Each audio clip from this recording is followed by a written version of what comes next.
परित्राणाय साधूनां विनाशाय च दुष्कृतां धर्म संस्थापनार्थाय संभवामि युगे युगे। संत सताए तीन गए सुख संपत्ति और वंश, ना मानो तो देख लो रावण कौरव कंस। प्रथम भगत संतन कर संगा, दूसरी रति मम कथा प्रसंगा। संभवतः इन सब का अर्थ आप जानते होंगे।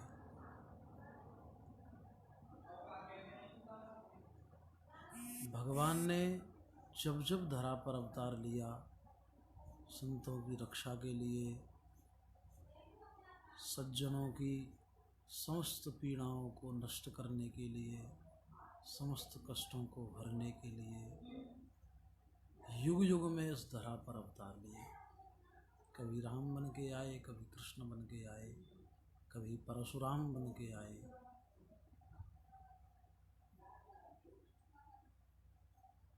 भगवान स्वयं कहते हैं, जिस समय सबरी को श्री राम नवदा भक्ति का उपदेश देते हैं तो ये कहते हैं कि प्रथम भगत संतन कर संगा, दूसरी रति मम कथा प्रसंगा।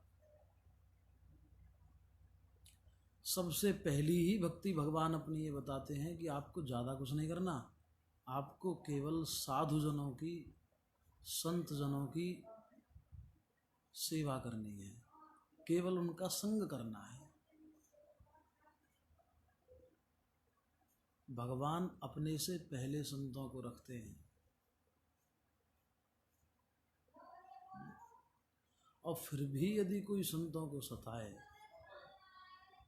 यदि कोई संतों को कष्ट दे तो परिणाम क्या होता है, इतिहास इस बात का गवाह है। बड़ा दुख हुआ ये जानकर कि जो घटना मुझे लगता है 16 तारीख की है, पालघर की, महाराष्ट्र पालघर की जो घटना 16 तारीख की है, उसे सभी न्यूज़ चैनल्स ने परसों दिखाया था। परसों का मतलब 20 तारीख, 4 दिन बाद।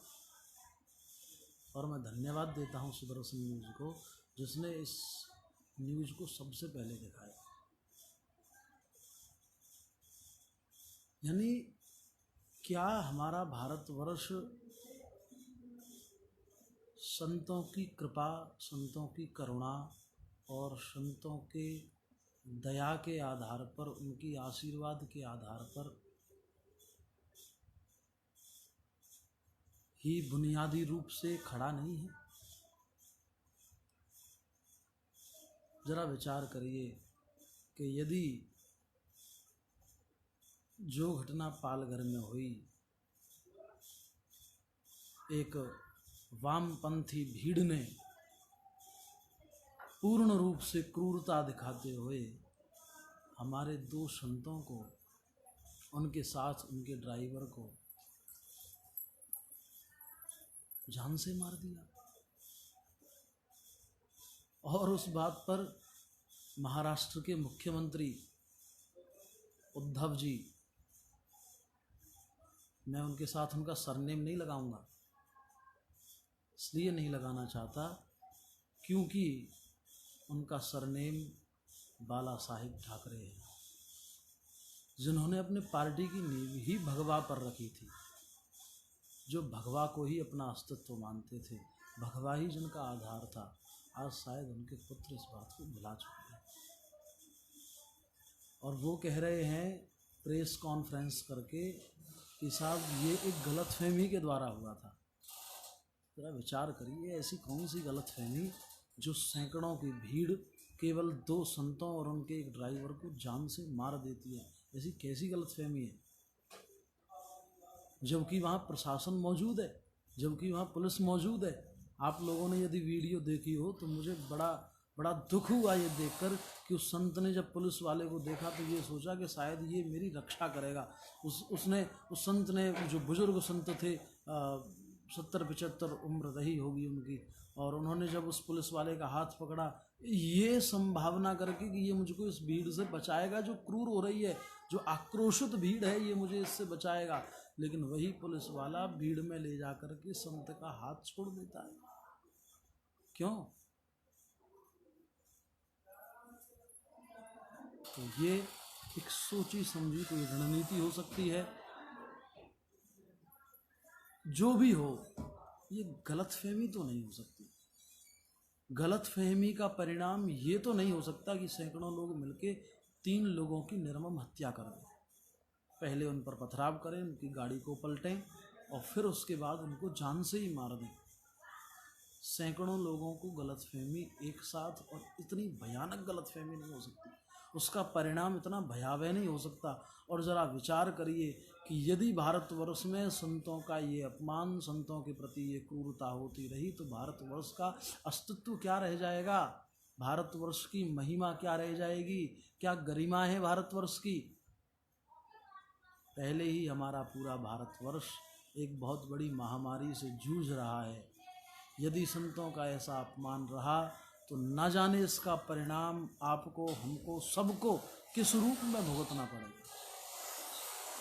और बड़े कष्ट के साथ इस बात को मैं आप लोगों से कह रहा हूँ कि अभी तक कोई भी बड़ा हिंदू संगठन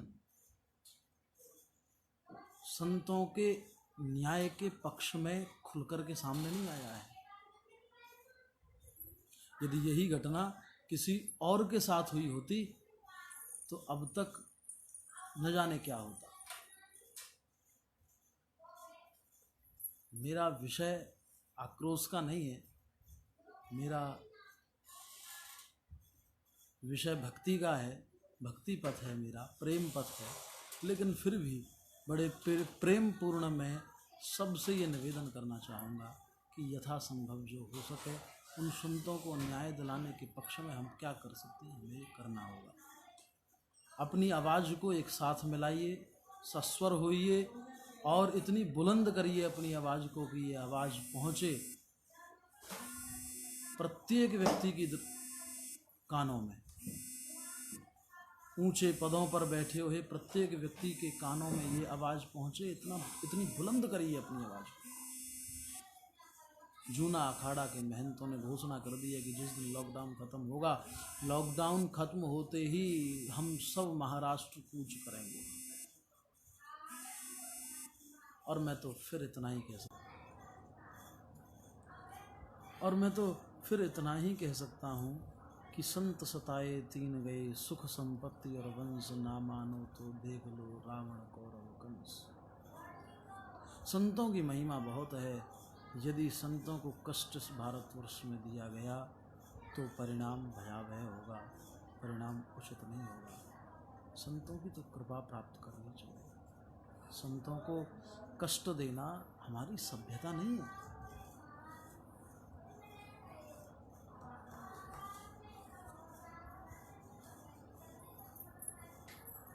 और मुझे एक विचार आया तो आप लोगों से कह दूं।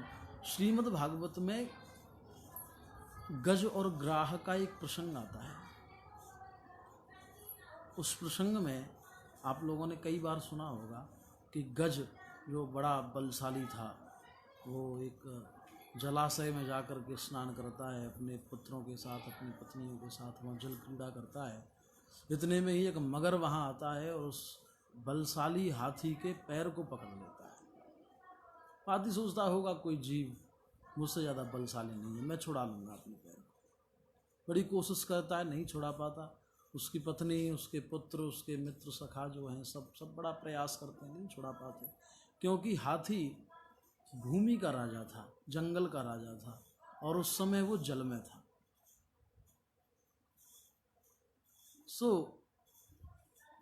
गज ग्राह से अपने पैर को नहीं छुड़ा पाता है, बहुत प्रयास करता है, बहुत दिनों तक प्रयास करता है। जब कोई सहारा नहीं रह जाता तो प्रभु को स्मरण करता है कि हे प्रभु, अब तो आप ही हमारी रक्षा करोगे।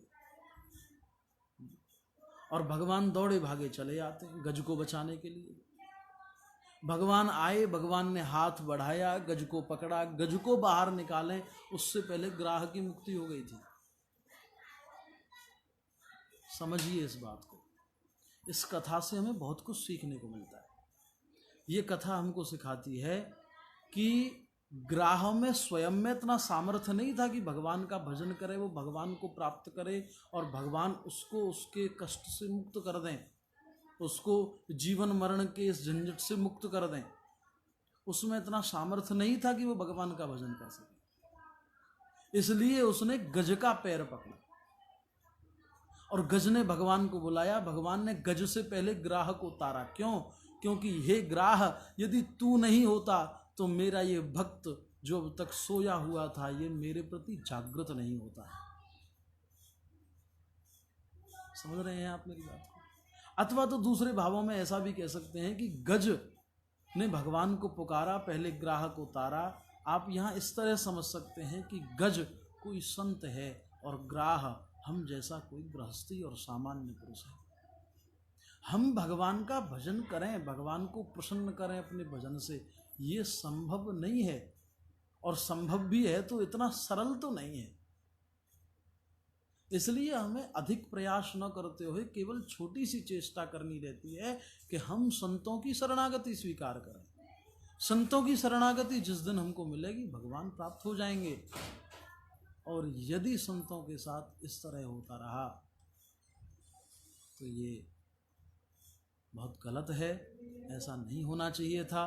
एक बार फिर करबद्ध में सबसे प्रार्थना करूँगा कि अपनी आवाज़ को एक साथ लाइए, अपनी आवाज़ को इतना बुलंद करिए कि सरकार के ऊंचे पदों पर बैठे पदाधिकारियों को वो बात उनके कानों में गूंजे और वो इस विषय में जल्दी कोई निर्णय करें। क्योंकि महाराष्ट्र के मुख्यमंत्री श्रीमान उद्धव जी से तो अब कोई उम्मीद रह नहीं जाती, जो कहते हैं कि ये गलतफहमी के थ्रू हुआ है। गलतफहमी नहीं है। गलतफहमी में छोटी मोटी घटनाएं होती हैं, किसी को जान से नहीं मार दिया जाता।